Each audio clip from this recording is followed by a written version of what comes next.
Hello everyone, Ceri the Crafter here, that's C-E-R-I the Crafter, and this is where you'll find me on social media. If you do like this video, I'd appreciate you subscribing because I'm doing more and more videos as time goes on. It'd be lovely to see you here, and I always look forward to your comments. Let's move this to one side and move on. Now, if you're a junk journaler like me and you make crystal or bead dangles for your ephemera or maybe your paper clips or bulldog clips on your journals, and this one is for you. Now, when I first started making jewellery pieces for my journals, I ordered a couple of these kits. Now, they're very tempting. I went on to Amazon, I believe it was, and ordered these, although I very quickly found there's loads of stuff in here I don't need. So first of all, I think I should have done a bit more research to find out what I really did need to do what I want to do. But I'm going to show you one of the things anyway. Now, one of the things that was really obvious beginning all is these pins, which we use to actually put beads on. These are too short. For me, they're too short anyway. I would make sure I go out and buy at least 50 or 60 mil long, which is about 2.5 inch long ones to start with. Just for me personally, I found that a more useful length. Let's put that one aside. Also in here, you're going to find things you don't need, like the earring backs. Do I look like I wear earrings? No, so I got rid of them. I have no use.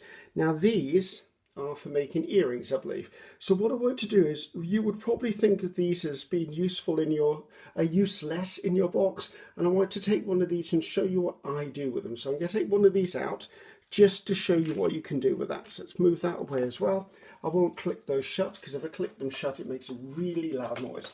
Now, I do have a selection of beads and gems and stuff like that. I mean, as far as I do, I'll go out and I'll buy junk jewellery and I'll take it to pieces, or you can buy some on the internet, stuff like that. So that's what I'm going to be working with.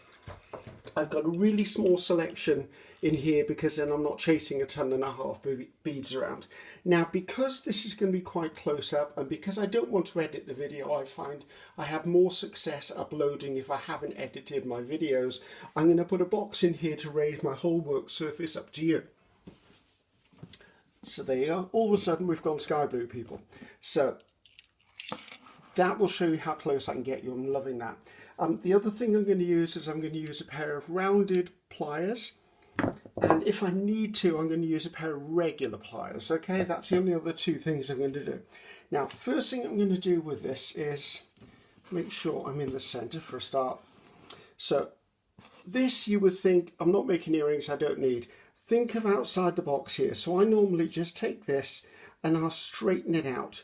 Now, I don't need it to be perfectly straight, I just need it to be straighter. Okay, now you're going to find on here, there's a little spacer and there's a little corner spring. You can leave them on, you can take them off, your choice. But once you've taken those off, you've actually just got a jewellery pin. So really quickly, I'm going to take that. I'm then going to come in here. I'm going to take some of my little beads. Now, these are just beads that come in a selection kit. I've used them all the way along. I really like using little beads. The only trouble is, once you've had too much coffee, you can never get a steady enough hand to actually put them together. So put a bit of a pearl in here as well. I'm doing quite well with this. What colour do I use? Blue. Right, let's use another blue one. Slide on top, and one more little spacer. Now, there are so many beads on the internet. I would say just buy whatever your heart fancies. Just always be conscious. It's very easy to become addicted and buy lots and lots and lots of little gems just because they're pretty. So there you go. I've lined up all my jewels on there. Now I'm going to take this. I'm supporting it with my finger at the bottom.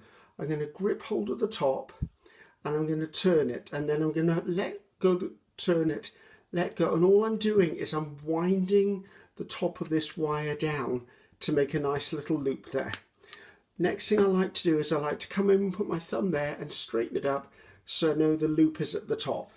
Now, if you ever have a little piece like this, how close I can get on here, that little sticky up piece at the top, try and take a little bit of time just to work with the pliers until you've got it all rounded out so it's nice and flat, because you don't want to stick that into anyone. And there you go. You've made yourself a little dangle. Now, if you didn't want to take the spring and the little silver ball off the end, here's another one I did, and I've left them on there as you can see. And let's see, here's another one I did earlier when I was setting up for the video. So all of these things could then just be put onto a jump ring, and then you could slot them onto something and use them for that. So hopefully you like that, guys. Don't look at the earring backs as earring backs. Just use them and make them into these. So one more time, just so you can see exactly what I was talking about. When you look in the jewellery making kit, it's these pieces here I'm talking about. Okay, these, once you've taken the spring and a little ball off the end, will give you the jewellery pin you need to make little dangles like this.